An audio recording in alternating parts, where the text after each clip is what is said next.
What should we do about it? Okay. We talked in parts 4 through 6 about the coming problems on planet Earth, and it's coming like a freight train. I don't know when it's going to start. If I was forced to make a date, I would say in the next 3 years. It's going to start. I think we're headed toward that. Okay. This world belongs to God. His creation rebelled against him. The last 10 years or so of this time, starting soon, is going to be really, really bad. That includes a almost 3-year period, 1,040 days, of God's wrath being poured out on the earth. We will not be here for that. So let's assume we are right about here in the tail end of the blue part, and we're headed toward this 10-year trouble time. What should we be doing? Okay, we've been giving all kinds of advice from the Bible characters, what they say we ought to do in light of what's about to happen. This is going to be the real test of your Christianity. Is this real to you, or is this a game? Peter said, "The day of the Lord will come as a thief in the night, and the elements will melt with a fervent heat." So all these things are going to be dissolved. Everything we've built, everything we've done is all going to be burned. I know that. I've known that all my life. So what do? That's why I try to put as much emphasis as I can on winning somebody to the Lord. That's not going to burn. So you can put your time, energy, and money in things that last a few hours. Food. You can put your time, energy, and money in things that last a few years. Cars, clothes. You can put your time, energy, and money in things that last a lifetime. Education, house, property, real estate, investments. Or you can put your time, energy, and money in things that last forever. Now you're getting smart. You give $5 to a 5-year-old, what's the first and probably only thing comes into his mind? Candy. Something for the mouth, right? It's only going to last a few hours. He can't think beyond a few hours. There's adults like that too, by the way. Can't think beyond a few hours. They're not even thinking about eternity. He said, all these things are going to be dissolved. What should we be doing? A good question, Peter. He said we should look for and hastening unto the coming of the day of God. And I wish I knew if this day of God and day of the Lord and day of Christ, the subtle differences there. I think there's a difference. I'll work on that someday. But it's all going to burn. So what do? Well, we saw what Peter's advice was right here. Jesus told his disciples it's going to get bad. They asked him, "Lord, when are you coming and what's the sign?" In Matthew, Mark, and Luke, it's in the book, What on Earth is About to Happen. You ought to get one of these to follow along. And he told them in the next 23 verses in Matthew, it's going to get bad, guys. 19 verses in Mark, it's going to get bad. 17 verses in Luke, it's going to get bad. And then he said at the end, the sun and the moon will go dark. And then he's coming to get his children, the rapture. That's the sign, the sun and the moon going dark, mentioned 10 times. It's in the Bible, it's on the chart right there. Okay, so he said at the end of each of these passages, after the tribulation, the sun and the moon are going to go dark. And I missed it for 40 years. I don't know how, I'm embarrassed about it, but I got it now. I think I got it. Okay, I finally got it. So Peter gave us 8 pieces of advice. Jesus gave us 9 pieces of advice. We covered some of that. Paul told us to follow the examples and the ensamples of all the Old Testament saints. What did they do? So we looked at Abel. What did he do? Nothing he could do. His brother killed him. What did Noah do? He got prepared, built an ark. What did Joseph do? Saved up a bunch of food. Different people. We can learn from all these characters. We got 15 bits of advice from King Jehoshaphat in 2 Chronicles chapter 20. Stephen died forgiving his killers. Sometimes you may have to do that. Okay, Daniel also gives us some advice. Daniel was given a vision about the end times, what's going to happen. We saw that in part 3, which we'll get out on DVD soon here. He knew the saints are going to be prevailed against and worn out. Daniel chapter 7. That's what caught my attention when I started studying this topic, and I said, wow, I thought the rapture happened first. No, we're going to get worn out. Get the book and go to page 247. Before we take the kingdom, the saints get worn out. We're going to get really beat up. It's going to be bad. We're going to be here for the tribulation. Daniel 7 made it pretty clear. And What was Daniel's advice? Well, in chapter 11 and 12, Daniel gave some interesting advice. He said, you should know God, be strong, and do exploits. Those that know God are going to do exploits. Just keep on plowing ahead. If the enemy wants to send in their spies and try to find something wrong here, well, I don't think there's anything wrong for them to find, but they probably will. That's the way they work, you know. Understand that you may be killed too. That's what Daniel said, Daniel 11:33. It might happen. Just keep that thought in mind. Doesn't everybody that joins the military realize they could get killed?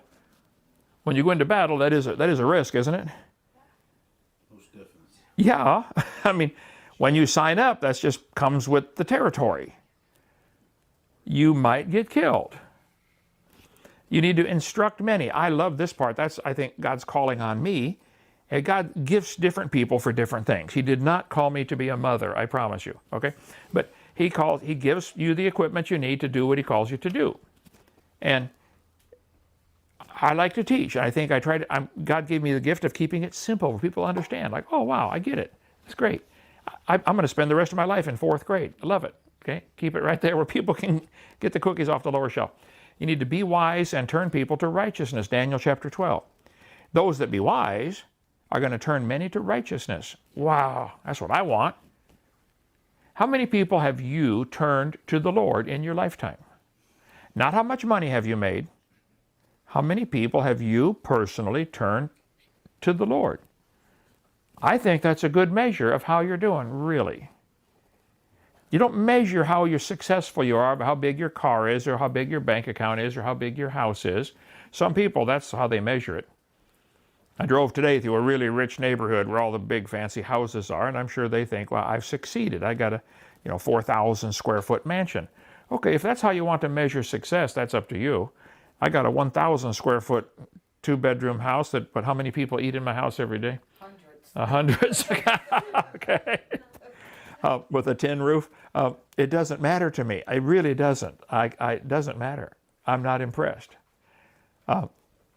Win souls. The Bible says in the book of Daniel, the wise will understand.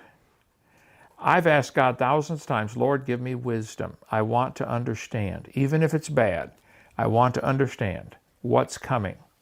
Job faced tribulation. What can we learn from Job? Well, his name is automatically associated with trouble. Everything went wrong for Job. Job was an incredibly wealthy man, wonderful family, 10 grown children. He offered sacrifices for them every day, had a great, and he lost it all in just a day or two. Everything gone. All of his sheep, camels, oxen stolen or killed. All of his kids were killed, all 10 at the same time. All 10 children killed. His wife turned against him. Then he got boils covering the body from top to bottom. A boil is like the world's worst zit. Imagine if they're complete, you can't even sit comfortably. I mean, he's got them all over. Can't stand, can't lay down, can't sit. He's constant pain. When God said you can hurt Job's body, but you can't kill him, Satan chose to use boils, knowing how painful they are, covering his body. Then his 4 friends came and turned against him. When your best friends turn against you, it's like, oh, what else could go wrong?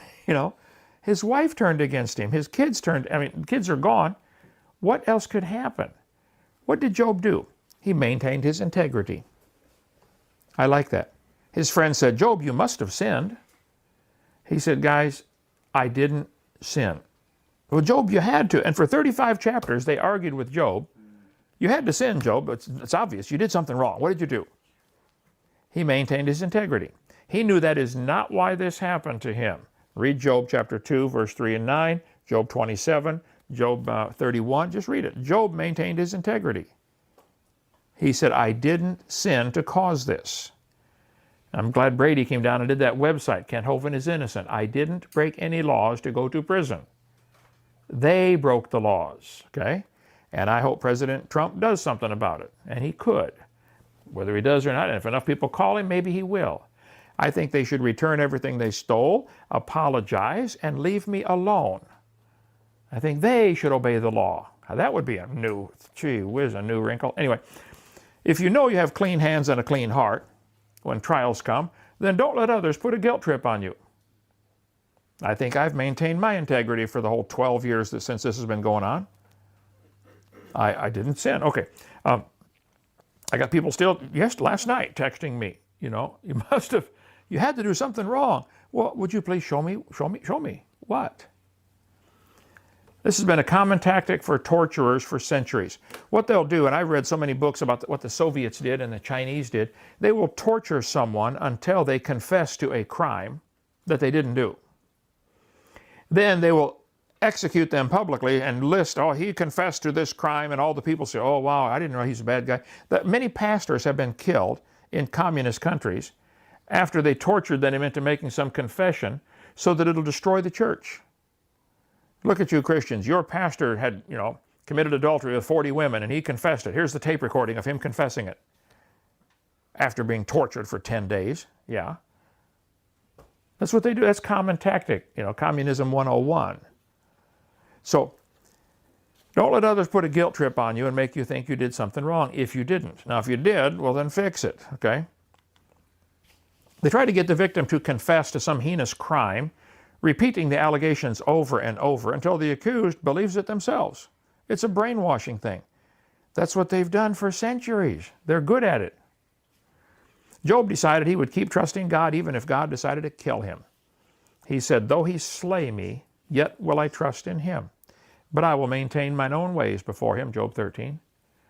He said, I don't know why this happened, and I wish it didn't happen, but if God kills me, I'm going to keep serving him. That's the attitude we need to develop. How you doing? God's already allowed millions to suffer and die horrible deaths. And some people look at this and say, why did God allow all these Christians to be killed? Why is he allowing all these people to be decapitated in Muslim countries right now? And the women hauled off into sexual slavery for the rest of their life, worse than death. Why is God allowing that? Well, first place, God is not doing it. Evil people are doing it. God's not doing it.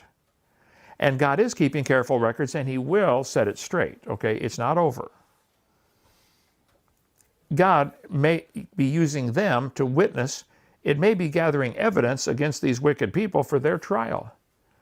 His child, sorry, it's going to be bad for the next 2 years. Just hang on. I'm going to reward you greatly when you come to heaven. You're not going to believe what you're going to get up here, but it's going to be rough for 2 years. Doesn't every coach do that with the football team? Hey, guys, listen, I want you to take this little ball, run down that field while all these giant guys try to jump on you and stomp you and break your leg. And if you do, and you make it, and you can hang in there, I'm going to pay you $8 million a year. Right?